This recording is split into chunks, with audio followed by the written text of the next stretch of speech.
जय हिंद दोस्तों, इस वीडियो में हम लोग देखेंगे टू वे क्लासिफिकेशन। जैसे कि पिछली वीडियो में जो हमारा टॉपिक था, पिछली वीडियो बोले तो 1-2-3-4 वीडियो में कवर हुआ था हमारा वन वे क्लासिफिकेशन, जो कि इम्पॉर्टेंट है क्योंकि उसको पढ़ेंगे तभी हमको टू वे क्लासिफिकेशन समझ में आता है।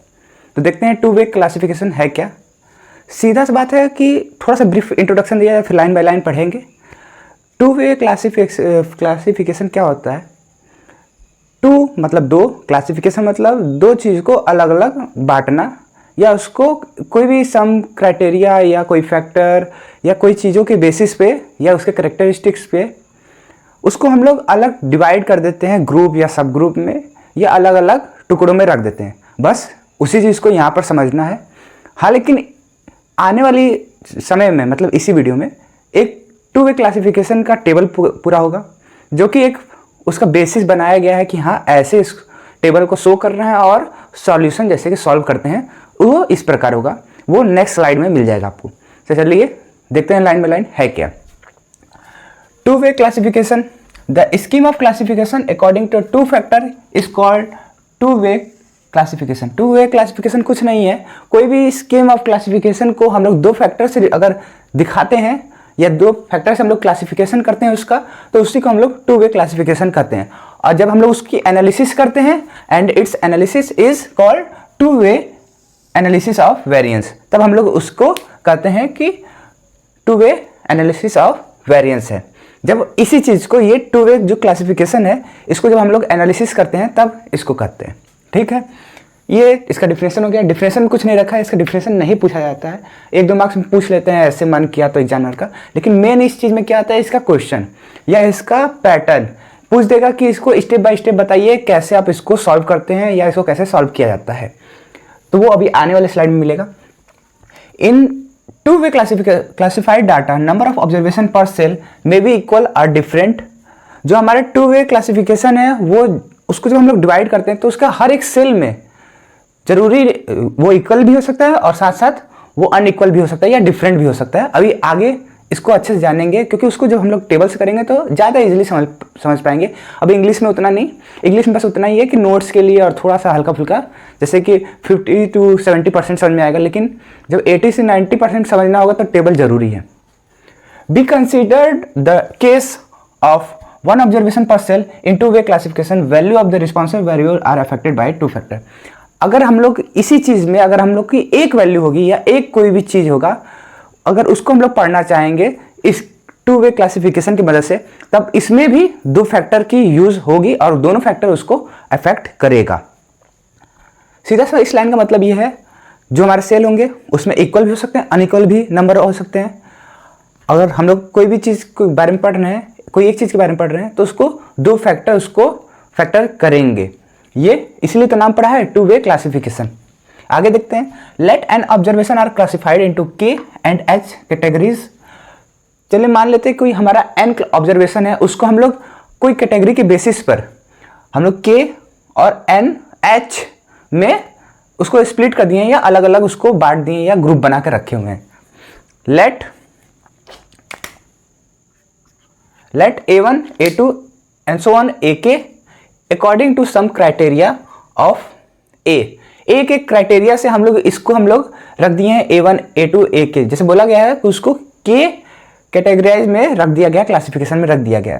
ठीक यही चीज B1 B2 BH according to some criteria of B। B के क्राइटेरिया पे हम लोग उसको H तक रख दिए हैं। इसका मतलब क्या हुआ, एक एक क्राइटेरिया कुछ ऐसी चीजें होंगी जो उसको क्राइटेरिया बना रहा होगा, अलग बना रहा होगा, उसी के बेसिस पे हम लोग K नंबर ऑफ A रखे हैं और B जो है वो H नंबर रखे हैं। मतलब B जो है वो H टाइम्स है और जो हमारा A जो है वो K टाइम्स है। ठीक है, having KH population AI BJ। जैसा कि A की वैल्यू अलग है, B की वैल्यू अलग है, इसलिए IJ से हम लोग डिनोट किए हैं। और I जो है वो K तक जाएगी, J तो है वो H तक जाएगी। कहाँ से? 1 से। लेकिन हम देखा जाएगा अगर पूरा पॉपुलेशन कितना होगा, पूरा पॉपुलेशन इतना ही होगा K इंटू H, क्योंकि A में कितने हैं K हैं और B में कितने हैं H हैं। तो अगर मान लो ऐसे 1 2 3 हैं और ऐसे मान लो कि 1 2 हैं, मान लो ऐसे कर लो, थोड़ा साइड कर लो, 1 2 है। एक तरफ हमारा 3 नंबर है और एक तरफ 2 है, तो ऐसे मिला के कितने होंगे? तो ऐसे मान लेंगे यहाँ पे, तो यहाँ पे, तो ऐसे कितने होंगे? हमारे 6 होंगे। क्या करते हैं, इसको और इसको मल्टीप्लाई कर देते हैं तो 6 आता है। ठीक वैसे ही हमारा K इंटू H, तो हमको आता है टोटल पॉपुलेशन KH। आगे देखते हैं, तो नंबर ऑफ टोटल सेल कितने होंगे हमारे? KH। हम लोग स्टार्टिंग में माने थे कि ऑब्जर्वेशन जो है हमारा N है, वो N ही जो है वो हमारा टोटल नंबर ऑफ सेल है। अब सेल समझ में आ रहा होगा, सेल कुछ नहीं है, टेबल में हम लोग देखा जाएगा ऐसे ऐसे टुकड़े होंगे, तो इसी को सेल कहा जाएगा, जिसकी वैल्यू N है यहाँ पर ऑब्जर्वेशन में, जिसको हम लोग लेट किए थे, और आया कितना? K into H। अगर K और H उसके क्राइटेरिया के बेसिस पे नंबर होंगे तब। एग्जाम्पल के तौर पे देखा जाए, छोटा सा एग्जाम्पल है कि हम लोग देख रहे हैं कि मिल्क का यील्ड कितना है, मतलब एक काऊ है, एक काऊ या जितनी ढेर सारी काऊ हैं, उसका मिल्क का यील्ड उत्पादन, या कह सकते हैं कि मिल्क का प्रोडक्शन कितना हो रहा है, वो डिफरेंट ट्रीटमेंट के ऊपर बेसिस पे होगा। जैसे कि काऊ क्या खाती है, किस ब्रीड की होगी, कहाँ पे रहती है, किस इन्वायरमेंट में है, ऐसा भी कुछ केसेस होते हैं। तो यहाँ पर देखा जाए कि उसकी यील्ड, जो प्रोडक्शन ऑफ मिल्क है, वो उसके ट्रीटमेंट पे डिफरेंस इफेक्ट करेंगे। तो ट्रीटमेंट हम लोग क्या कर सकते हैं, एक फूड होगा और अलग अलग वैरायटी की हमारी काऊ हो सकती हैं, जिसको हम लोग कह देंगे ब्रीड और स्टॉक, मतलब वो अलग अलग काऊ वैरायटी की, और स्टॉक मतलब उसको क्या खिलाया जा रहा है, कैसे रखा जा रहा है। तो N जो है हमारा काऊ है, K जो है हमारा ट्रीटमेंट है, और H जो है वैरायटी या ब्रीड कर सकते हैं। ये एग्जाम्पल है इस 2 वे क्लासिफिकेशन का। एग्जाम्पल बोलने का मतलब ये है कि उसके जब डिफिनेशन आएगी 1-2 मार्क्स में, तो ये डिफिनेशन एग्जाम्पल लिख सकते हो। ऐसे आप अलग अलग बना भी सकते हो, जैसे कि प्रोडक्शन ऑफ मेडिसिन, कुछ खाने वाली चीज़ें पर, ऐसे और ढेर सारी बना सकते हो। तो इसके आगे देखते हैं इसका मेन, जो हम टेबल के फॉर्म में जानते हैं, जो कि ज़्यादा इंपॉर्टेंट है। तो इस टेबल को समझना बहुत ज़्यादा ज़रूरी है और बहुत ज़्यादा इंपॉर्टेंट है, क्योंकि आगे आने वाली वीडियो या आने वाले टॉपिक्स इसी के बेसिस पे सॉल्व किए जाएंगे क्वेश्चन, और ये आना चाहिए जो पढ़ता है 2 वे क्लासिफिकेशन। तो चलिए देखते हैं इस टेबल में है क्या, कैसे करेंगे। 2 वे क्लासिफाइड डाटा, कुछ डाटा है, मतलब जाहिर सी बात है कि अभी रियल नहीं होगा, एक स्पेसिफिक दिखा रहे हैं कि हाँ इसके जैसा होता है, फिर एक बार सॉल्व करके भी दिखाया जाएगा। 2 way classified data, in the table one factor of the variation, say variety, is represent along the column, other factor variation says treatment is represent along the row। क्या होगा? रो। कहता है कि एक फैक्टर जिसका नाम जिसको हम लोग वैरायटी कहते हैं, उसको हम लोग कॉलम वाइज दिखा रहे हैं, और दूसरा जो है फैक्टर वेरिएशन का, जिसको हम लोग ट्रीटमेंट कहते हैं, उसको हम लोग रो वाइज दिखा रहे हैं। तो रो कैसे होता है? रो ऐसा होता है, ये हमारा ट्रीटमेंट है, देखिए 1 ट्रीटमेंट, 2 ट्रीटमेंट, ऐसे करके I, ऐसे करके K। वही हम लोग का वैरायटी जो है वो कॉलम वाइज है, वैरायटी जो है 1, 2, J, H। कई बच्चों को यहाँ पर बहुत ज़्यादा कन्फ्यूजन होगा और कहेंगे जो पढ़ा मैं वो गलत बता रहे हैं। क्या गलत बता रहे हैं? देखेंगे वैरायटी कॉलम वाइज है, तो वैरायटी को ऐसे लिखना चाहेंगे, 1, 2, 3, ऐसे करना चाहेंगे, एक कॉलम में ऐसे 1, 2, 3, 4 ऐसे ऐसे कॉलम करने, लेकिन नहीं है। ध्यान से समझिए, एक समझेंगे तो ऑटोमेटिक दूसरा वाला समझ जाएंगे। वैरायटी जो है वो कॉलम है, तो ऐसे रहेगा, कॉलम ऐसे बढ़ता है, तो कॉलम वाइज तो पूरा होगा, ये हमारा कॉलम वाइज है। ठीक है, अब इतने बड़े समझ में आ चुका होगा। वैसे तो मैं उन बच्चों के लिए था जो थोड़ा सा डिफिकल्ट। तो चलिए, ट्रीटमेंट जो है हमारा एक फूड है जो कि हम लोग काऊ को खिला रहे हैं, उसको दे रहे हैं, वो इस साइड है। दूसरा हमारा वैरायटी जो है काऊ की, वो इस साइड है, कॉलम वाइज है। सॉरी, जो वैरायटी है वो हमारी रो वाइज है, ऐसे। ठीक है, इस साइड लिखा है रो टोटल, मतलब ये रो जो है 1, 2, 3, ये 1 रो, 2 रो, 3 रो है, तो इस रो के अंदर भी तो सेल है, यही सेल है, ये जो इतना छोटा छोटा टुकड़ा दिख रहा है यही सेल है। इस सेल को प्लस कर रहे हैं तो हमारा रो टोटल आ रहा है, और इसी का मीन कर देंगे तो हमारा रो मीन आ जाएगा। ठीक वैसे ही ये हमारा कॉलम है, हर कॉलम में मान लो कि फर्स्ट कॉलम में इतने सेल हैं, तो उनका जब हम लोग टोटल कर रहे थे इतना आ रहा है, और उसका मीन लेंगे तो ये आएगा, वो बताया जाएगा कैसे क्या हो रहा है। वैसे सेकेंड के लिए, वैसे आयत के लिए, जेथ के लिए, वैसे एच के लिए। तो हम लोग अभी पीछे क्या देखे थे? वैरायटी ऑफ काऊ, मतलब जो हमारी ट्रीटमेंट था वो कितना था हमारा, वो हमारा पूरा K तक था, और जो हमारा वैरायटी ऑफ काउ थी या ब्रीड कह लीजिए वो हमारा एच तक था, तो उसको एच से ऐसे लिखा। तो ये हमारा टेबल का सबसे पहला एलिमेंट है जिसको हम लोग वाई से डिनोट कर रहे हैं, हर तरफ देख सकते हैं वाई है। पहला रो का पहला कॉलम का वैल्यू है, ठीक वैसे नीचे देखेंगे दूसरा रो का और पहले कॉलम का वैल्यू है। ऐसे करके पहला क्या लिखेंगे ये बस याद रखना और कुछ नहीं, और सारा समझ में आ जाएगा, तुरंत समझ में आएगा कि पहला जो रहेगा वो हम रो लिखेंगे, दूसरा जो रहेगा वो हम कॉलम लिखेंगे। ठीक है, बस सबको वही देख लो, सब वैसे की जैसे है, बस एक ये वाला देख लो और एक ये वाला देख लो। क्यों? क्योंकि ये वेरिएबल है तो थोड़ा समझने में दिक्कत होगा। अगर यही समझ में आ गया, मेन चीज यही है, ये समझ में आ जाएगा तो सारा समझ में आ जाएगा, क्योंकि नंबर है, नंबर रखना है, आई की जगह नंबर रखना है भाई।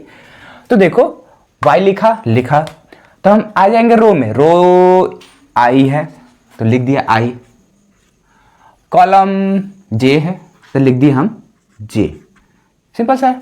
तो ये आई जे हो गया। ठीक वैसे ही हम लोग वाई लिखे तो हमारा रो जो है वो के है तो के पहले लिखा गया, फिर लिखा गया कॉलम, तो कॉलम हमारा एच है। तो ये हमारे पूरे टोटल एलिमेंट्स लिख देंगे। ठीक है, इसके बाद हम लिखे हैं रो टोटल, मतलब इनको प्लस करना है। तो ध्यान से देखो, वैसे फार्मूला बन सकता है, फार्मूला बेसिस पे नहीं है, फार्मूला बन सकता है क्या, summation Y I goes from to H, I से 1 से लेकर एच तक जाएगा, समेशन होगा तो ये हो जाएगा। क्योंकि ये जो एलिमेंट है 1 जो है वो कांस्टेंट है, वेरिएबल कर रहा है ये वाला 1 2 जे एच, जाहिर बात है फार्मूला बन जाएगा। लेकिन ना फार्मूला जानना है जरूरी नहीं है, बस आ जाएगा। रो वाला सिंपल से डिनोशन जानना है, टोटल पहले रो का हम लोग कर रहे हैं, टोटल कर रहे हैं। ठीक है, ये पॉइंट हम लोग कुछ खास नहीं, बस ये दिखा रहा है कि इसमें इस वाले में सेकंड जो है, सेकंड क्या था हमारा, कॉलम था, उसमें वेरिएबल हो रहा है या वैरायटी वेरिएशन है। इसको हम लोग वाई से भी डिनोट कर रहे हैं, क्योंकि हर तरफ वाई लिखे तो इसको वाई से डिनोट कर रहे हैं। पहला रो का और कॉलम जो है हमारा वेरिएशन में है। ठीक वैसे दूसरा रो का कॉलम जो है वेरिएशन में, ऐसे करते हुए सारा लिखे हैं। लास्ट वाला केथ रो का और कॉलम जो है वेरिएशन है, केथ रो का कॉलम जो है वेरिएशन, इसको ये हम लोग लिख सकते हैं, सिंपल सा डिनोशन दिए गए हैं। ठीक है, अब इसका मीन जाहिर सी बात है कि मीन को कैसे डिनोट करते हैं, उसके बाहर से, या उसको ऐसे भी करते हैं जैसे sum of observation upon total number of observation. जैसे टोटल हम कर दिए, अब कितना काउंट करो एच, तो एच से डिवाइड कर दो, यहाँ पर एच से डिवाइड कर दो, तो ये वाला फार्मूला जो होगा वो बन जाएगा हमारा वाई बार 1 डॉट, क्योंकि इसके लिए किया गया था। ठीक है, ऐसे ही हम लोग वाई बार के डॉट लिखें, ये हो गया हमारा रो का। ठीक वही काम हम लोग को कॉलम करना, कॉलम का टोटल, इसको सम कर देंगे टी डॉट 1 डॉट पहले क्यों आया है, क्योंकि हम लोग का जो हमारा रो है, अब रो हमारा वेरिएशन कर रहा है इसलिए डॉट है। कॉलम जो है अब हमारा कांस्टेंट हो गया, देख सकते हैं 1 1 1 1, तो 1 लिखा गया। इसको हम लोग वाई से भी डिनोट कर सकते हैं, वैसे ही इसको लिखा गया। ध्यान देखो, जो हमारा रो है वो हमारा वेरिएशन कर रहा है इसलिए डॉट से, और हमारे जो जो रो है वो हम लोग डॉट से, और जो हमारा कॉलम है वो एच एच एच, इसलिए इसको एच से डिनोट कर दिया गया। इसको वाई से भी कर सकते हैं। ठीक वही बात है, उसके बाहर लगा दो, इसका मतलब उसको मीन हो जाता है। ठीक है, यहाँ पर डॉट डॉट डॉट रहेगा। ठीक, ये हो गई हमारी टोटल मीन, कॉलम की मीन और रो की मीन। अब क्या करेंगे, इस चीज को ध्यान से देखो, ये टोटल और ये वाला टोटल, कॉलम का टोटल और रो का टोटल, जब हम लोग सम कर देंगे तो पूरे जो हमारा टेबल है, ऑब्जर्वेशन है, उसका टोटल नहीं आ जाएगा। तो वही लिखा है कॉलम का टोटल, जिसको हम लोग वाई से डिनोट कर रहे हैं, वेरिएशन था, और ये रो का टोटल और ये कॉलम का टोटल, दोनों के लिए अलग अलग, आई के लिए यहाँ पर है, जे के लिए यहाँ पर है। Summation I goes from 1 to कहाँ तक जाएगा, के तक जाएगा। समेशन जे गोज 1 टू कहाँ तक जाएगा, एच तक जाएगा। यहाँ ऊपर लिखना नहीं है, कोई दिक्कत नहीं है, लिख भी सकते हो, नहीं भी लिख सकते हो, वो अंडरस्टूड होता है आगे आने वाली क्लासेस या हर जगह एग्जाम में भी। ठीक है, और इसको जब हम लोग टोटल कर देंगे, इसको भी प्लस कर देंगे, तो एक नया नोटेशन होगा जिसको हम लोग जी से डिनोट करते हैं, कैपिटल जी से, जिसका नाम होता है क्या, ग्रैंड टोटल। जी का मतलब यहां पर क्या है, ग्रैंड टोटल। ठीक है, अब इसको थोड़ा सा देखते हैं, इसके मतलब जो हमारा ये डॉट है, इसको सिंबल जो है, इसकी थोड़ी सी इसके बारे में कुछ फॉर्मूले होंगे, छोटे छोटे फॉर्मूले होंगे, उसको देखेंगे। उसके कुछ डाटा के बारे में हम लोग जान लेते हैं, जो हम लोग टेबल अभी पढ़े थे।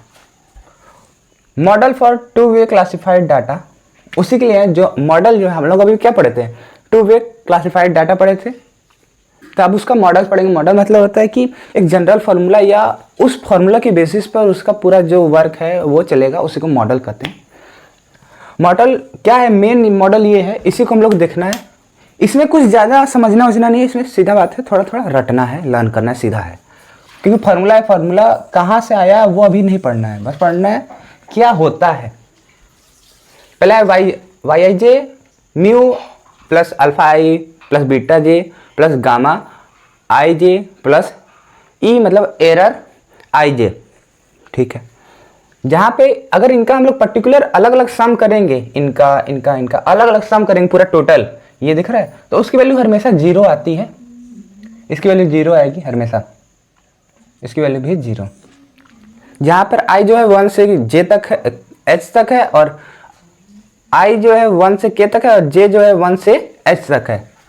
यहाँ पर आई जो है हमारा फूड है, जे जो है हमारा वैरायटी है, और अल्फा जो है इफेक्ट ऑफ फूड है, और गामा जो है वो हमारा इंटरेक्शन इफेक्ट है। इंटरेक्शन इफेक्ट क्या है, मतलब दो हमारे फैक्टर हैं, दोनों फैक्टर अगर हम लोग साथ में जब इंटरेक्ट करके वो फैक्टर अलग होगा, मतलब दो फैक्टर है, दोनों फैक्टर मिलकर अगर इफेक्ट करेंगे तो उसी को बोलते हैं इंटरेक्शन इफेक्ट। म्यू को फॉर्मूला जानते हैं, 1/n summation I J I summation J Y I J, जिसको हम लोग जनरल मीन इफेक्ट भी कहते हैं, ठीक है। Alpha I mu I, alpha is equal to mu I minus mu, इसको हम लोग कहते हैं effect due to ith treat, ith food, क्योंकि यहाँ पर क्या है आई है, तो आयत फूड की वजह से इस पे इफेक्ट क्या आ रहा है वो है। बीटा आई जे क्या है, इफेक्ट ड्यू टू जेथ वैरायटी। जेथ वैरायटी क्यों है, क्योंकि इस फॉर्मूले में ध्यान देखोगे तो जे मिल रहा है, इसलिए म्यू जे माइनस म्यू। जहाँ पर इसकी वैल्यू म्यू जे की वैल्यू हम लोग जानते हैं कि 1/k समेशन आई म्यू आई जे होती है, ठीक है। गामा आई जे क्या है, mu I J minus mu I dot minus mu dot J plus mu, ये गामा आई जे की फॉर्मूला है। The interaction effect when ith level of first factor and jth level of the second factor occur simultaneously, कहता है कि ith level का पहला factor और jth level का हमारा सेकेंड फैक्टर जब दोनों साथ में फैक्टर मिलके करते हैं, जो इंटरेक्शन वाली बात बताया था वही चीज़ यहाँ पर भी है, तब वाई आई जे जो होगा वो हमारा ऑब्जर्वेशन करस्पॉन्डिंग, जो यहाँ पर वाई आई जे क्या है वो हमारा ऑब्जर्वेशन है आयत फूड के लिए और जेथ लेवल वाले ब्रीड के लिए। लेकिन इस केस में, in this case we have only one observation per cell, this there will be no interaction possible. इस केस में जो ये हम लोग बोल रहे हैं कि आयत फूड है और जेथ ब्रीड है, क्योंकि ये जनरल फॉर्म था, तो उसमें हम लोग इंटरेक्शन पॉसिबल नहीं है, क्योंकि वो काऊ अलग होगी, नहीं तो खाना अलग होगा, ठीक है। क्योंकि हम लोग जब कोई चीज़ का कंपैरिजन करते हैं तो एक चीज़ तो सेम होना चाहिए, जैसे काऊ हमारी वैरायटी की एक ही होनी चाहिए, फूड हम लोग अलग देंगे तब ना मालूम चलेगा कि काऊ कैसी हैं, या काऊ अलग अलग हैं हम लोग फूड देंगे तो हमको मालूम चलेगा फूड कैसा है। इसीलिए ये वाला इंटरेक्शन यहाँ पे पॉसिबल होता नहीं है। तब हम लोग का जो मॉडल है वो कुछ इस तरीके से होता है, क्योंकि गामा आई जे जो है वही तो हमारा ये है इंटरेक्शन इफेक्ट, ये इंटरेक्शन इफेक्ट हो जाता है 0, तो हमारा जो मॉडल है Y I J equal to mu plus alpha I beta I plus error I J, तो ये हमारा मॉडल न्यू मॉडल बन जाता है। ये फार्मूला कुछ फार्मूला है जिसको जानना जरूरी है क्योंकि इंपॉर्टेंट है। इसके बाद हम लोग अगले वीडियो में स्टैटिस्टिकल एनालिसिस पढ़ेंगे, साथ साथ हम लोग इसका लिस्ट स्क्वायर एस्टिमेशन भी निकालने की कोशिश करेंगे इस पैरामीटर का, जो कि सीधा सी बात है कि जो कुछ फार्मूले जो हैं यहाँ पर, ये म्यू अल्फा आई बीटा ये कैसे हैं, क्या इनका फार्मूला है, ये तो जनरल है, कैसे आया वो भी देखना है। तो मिलते हैं अगले वीडियो में, फिलहाल के लिए इतना ही। जय हिंद।